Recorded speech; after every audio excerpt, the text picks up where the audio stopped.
Well, good morning. Good to see everyone here this morning. We're in 1 Thessalonians chapter 5 today. 1 Thessalonians chapter 5. If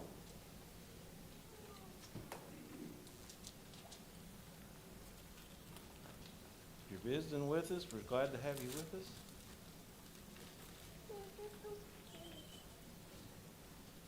We're going to start there in verse 1 of chapter 5 of 1 Thessalonians.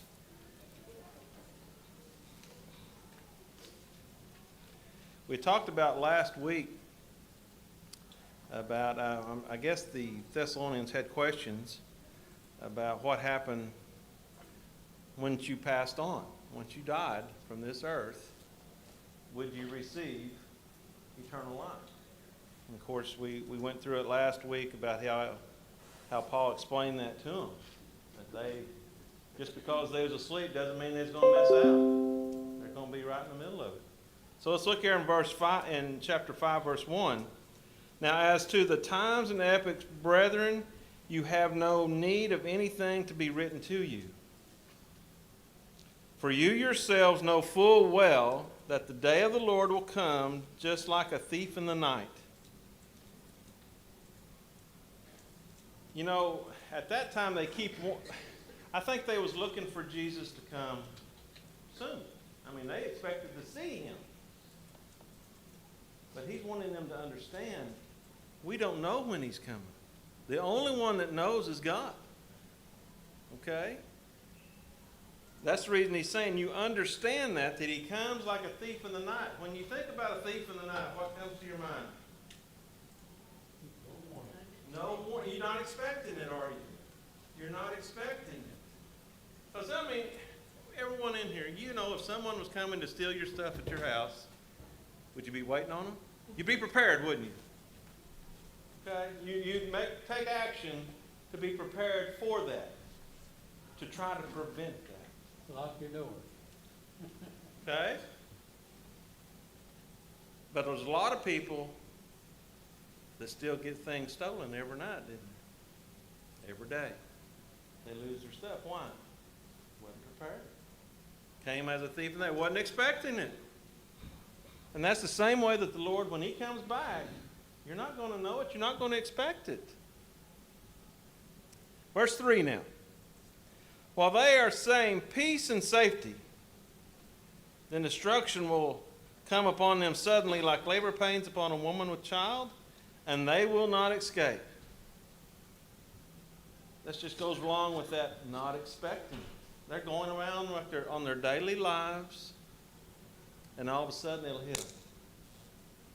All of a sudden it'll hit them.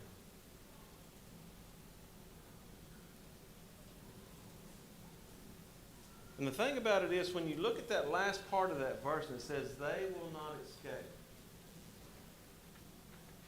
When it comes to the time when the Lord comes, can you run from it? Yes. Every knee shall bow. Every knee.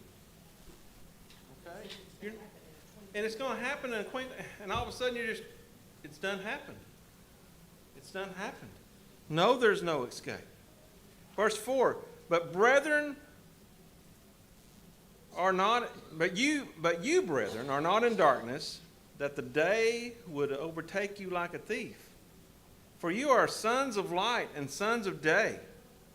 Now let's think about it. He's telling them, you folks know, you folks are prepared. My question to us today, are we like the Thessalonians? Are we prepared for him to come without warning? Are you prepared for him to come without warning? Because he's not going to tell you, he's not going to give you a week's notice. I'll be there next Sunday at 9 o'clock. Be ready. And I think sometimes we think that. We think, well, I'm going to have time. I can do it later. How many of us procrastinate? On anything. On anything. Everybody does. We always want to put it off. Put it off. It'd be easier tomorrow. I'll take care of that next. And the other side of that too, because life is not promised. I mean, I could die this very afternoon, and so once that happens, your fate's sealed. That's because right. There's nothing else. There's nothing you can do to change that. So if you're waiting for notice, you've got to realize it happens every day. It does. Old people, that's very unexpected. Young, old, middle, it don't matter. It don't matter. And that's very true. And I don't think he's not trying to scare people. If you remember back years ago, there'd be the fire and brimstone sermons. I can remember that when I was a kid. We don't hear that now, do we? Now it's love, ooey gooey, everybody's good. He's wanting to understand this is serious. But you feel people are prepared. Be ready. Be on guard. Be ready. It'll come, but you'll be all right. They're looking forward to his coming. How many people today are looking forward to the coming of Jesus? I don't see anybody nodding your head. We're all still about half scared, aren't we? If you're prepared, it'll be the greatest day there is. Greatest day there is. No more pain, no more suffering. No, none of this. But if you're not, then we need to talk. Then we need to get things straightened out. Okay? All right, let's continue on. But it says, for you all are sons of light and sons of day. We are not of night or of darkness. Here's the contrast. When you hear the contrast between day and light, and night and darkness, what's the contrast usually?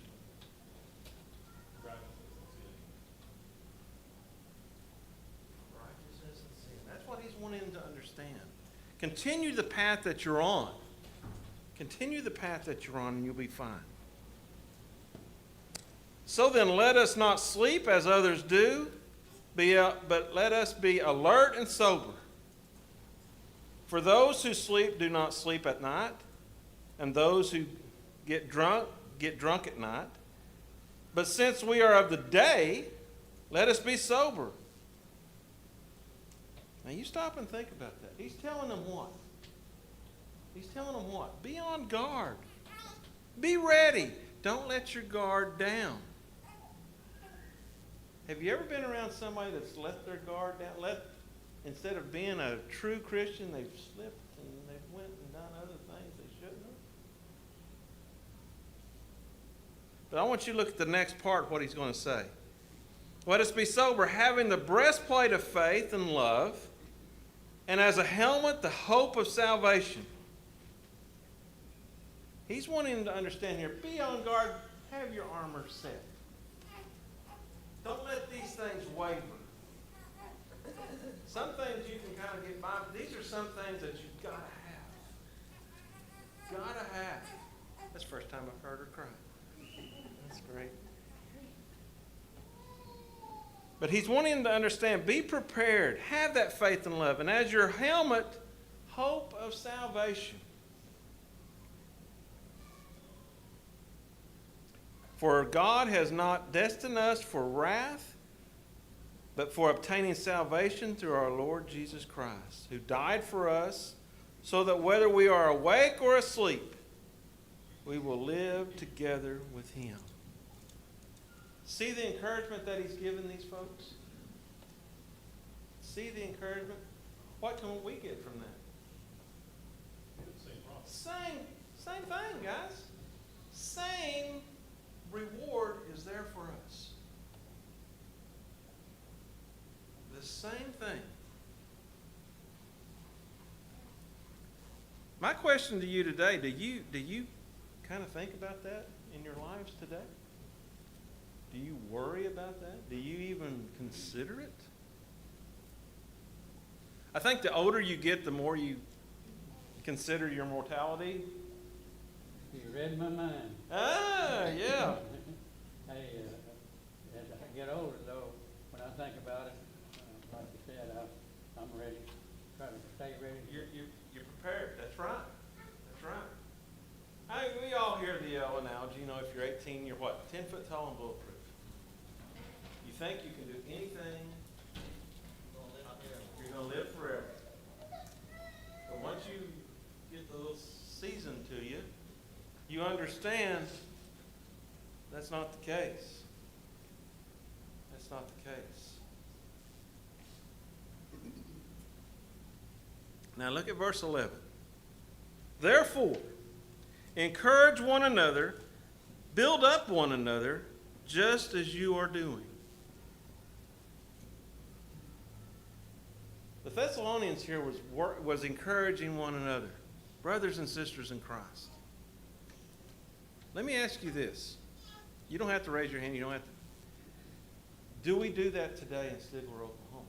Do you encourage your brother or sister? Do you help try to build someone up? I just want you to think about it. Do we do that? Because I'd like to hope to think that Stigler would be just like this, just as you are doing. These folks here were doing. They weren't talking about it. They weren't thinking about it. They were doing it. They were building. They were encouraging their fellow brothers and sisters.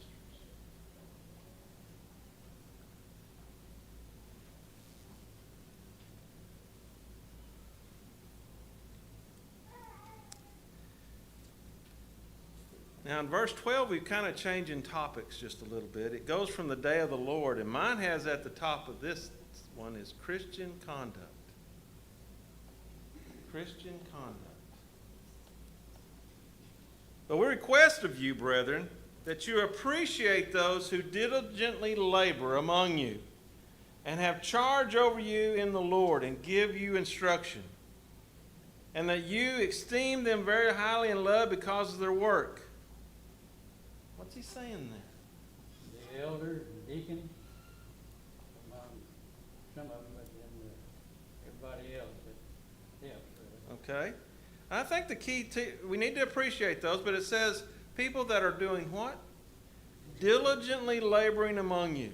Respect the ones doing the work. Yeah. That's basically what he's talking about. It doesn't, and I think there's a key to both sides of this. Yes, that's great to encourage and to give them recognition. But the ones that are doing the work, what do they need to do? Let it go to their head? I've always heard a compliment is a great thing as long as you let it go in one ear and out the other. Did you see what I said? A compliment is a great thing as long as it goes in one ear and out the other. Because if it gets in the middle and it goes to your head, do you see what I'm saying? Okay? So that encouragement and that recognition is a great thing, but it can be a bad thing as well if we're not careful. And I like that last part of that verse. Because of their work, live in peace. What does it say? With everyone. Is that something that's easy to do? To live in peace with everyone.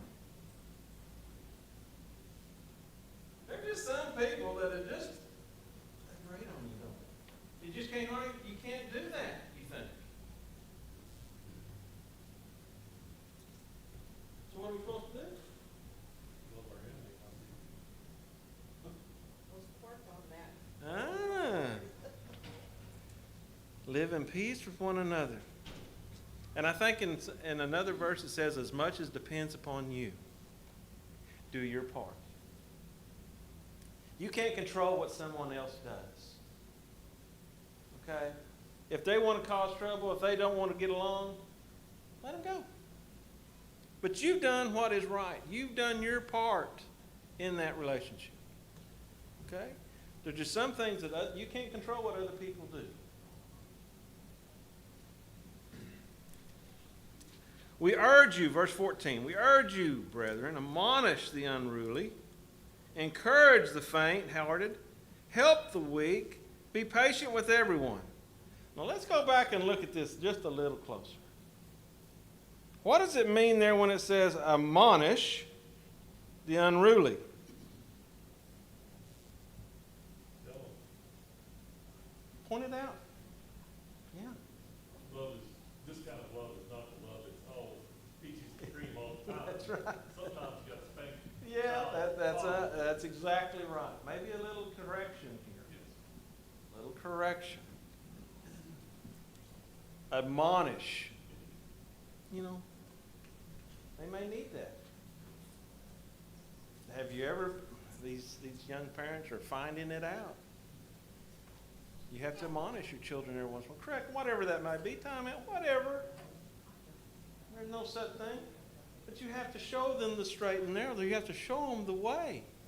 Just like Christians sometimes have to be shown right and wrong. Okay? The next part. Encourage the faint-hearted. That's a term we don't use a lot today. Faint-hearted. What does that mean? What does that mean? It's just timid. Timid. Okay? What does that mean? Not strong-willed. Encourage the faint-hearted. This is somebody that's going to take an extra encouragement, extra effort to help them. Okay? We all know there's probably, you can think of, I can see that. I can see that. The next part, help the weak. You have to remember here, it did not say weak physically, it didn't say weak spiritually. I think it's a combination of both. It can be either one. Help their physical needs, help their spiritual needs. And usually, especially when you help with the physical needs, that helps the spiritual part of it. Oh, yeah. Because they're much more receptive. Yeah. So these are things that you and I, as Christians, need to do. Okay? Help the weak. Boy, this one right here is the easy one. Be patient with everyone. I hear a lot of giggles, so I'm glad I'm not the only one that has an issue with patience. I'm patient as long as it happens now. We all have a struggle with patience. I don't care who you are. I don't care who you are. We all falter at that from time to time. Patience is... Have you ever had somebody just get on your nerves? Patience is not always easy to have at that point. Is patience something that you're born with or something that you obtain? Hey, Phil, in the chapter before, though, it says, mark those that cause division and True. avoid it. So if you can't teach them the truth, well, stay away from them, don't listen to them. But I think this is one thing that we as Christians as a whole, we all need some improvement. I'll just put it that way. We all need some improvement in our patience. And that's with people at work, people at school, people, we all have, sometimes we get short of that. Have you ever heard the old, I'm losing my patience? I can hear my mom say that. I'm losing my patience with you two. I can hear her say that. Yeah. How many of us have came across that? Yeah.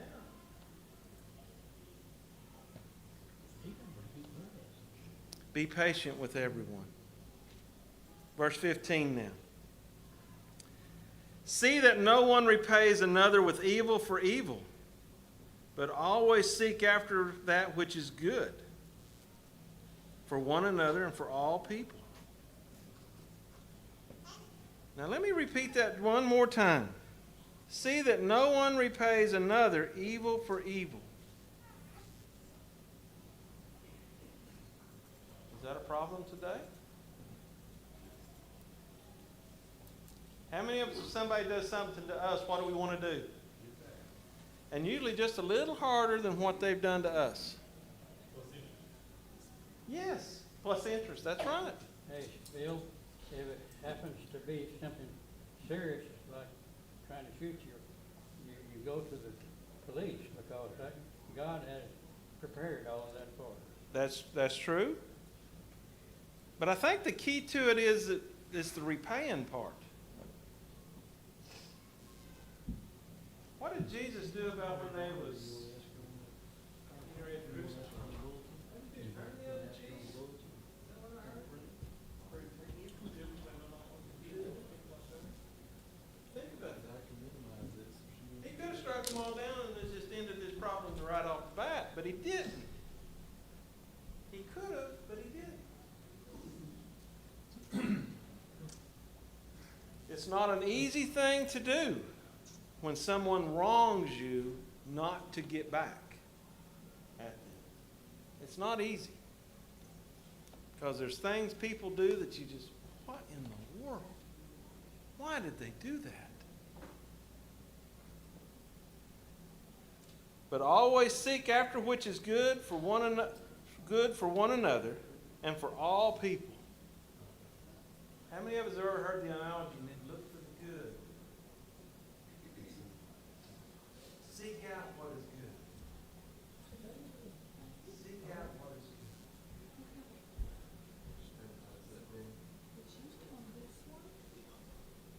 good. Look at this last one. This verse 16 now. 2 words that ought to make us feel happy. Rejoice always.